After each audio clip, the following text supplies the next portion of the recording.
কার কার দেখে লোভ লাগছে। তো আজকে ফাইনালি আমিও বানিয়ে ফেললাম সবার মতো ডিম মাখানি। চলুন আজকে আপনাদের সাথে শেয়ার করি আজকে আমার এই রেসিপি। তো আমি এখানে শসা কুচি, কাঁচামরিচ কুচি, টমেটো কুচি, ধনেপাতা কুচি, কাসুন্দি আর পেঁয়াজ কুচি নিয়েছি, যেটা ভিডিওতে অ্যাড করিনি। সবার লাস্টে আমি শুকনো মরিচ পুরা দিয়ে নিয়েছি। তো সবগুলোকে আমি খুব ভালো করে একসাথে মেখে নিয়েছি।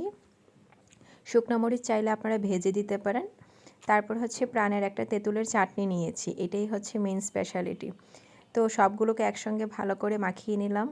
দেখতে প্রচণ্ড লোভনীয় লাগছিল আর খুবই মজা ছিল। তারপর হচ্ছে ডিম সিদ্ধ করে নিয়েছি, ডিমকে কেটে মাঝখানে হচ্ছে মশলাগুলো দিয়ে উপরে হচ্ছে আমরা চাটনিটা দিয়ে দিয়েছি। প্রথমে ভেবেছিলাম কেমন না কেমন হয়, তারপর খেয়ে আসলেই খুবই মজা লেগেছে। আমার ছেলের রিয়াকশন দেখতেই পাচ্ছেন, ও খুবই পছন্দ করেছে খাবারটা। আমরা সবাই খেয়েছি। তো চাটনিটা যত বেশি দিয়ে খাবেন তত বেশি মজা লাগবে। ভালো থাকবেন সবাই, বাই বাই।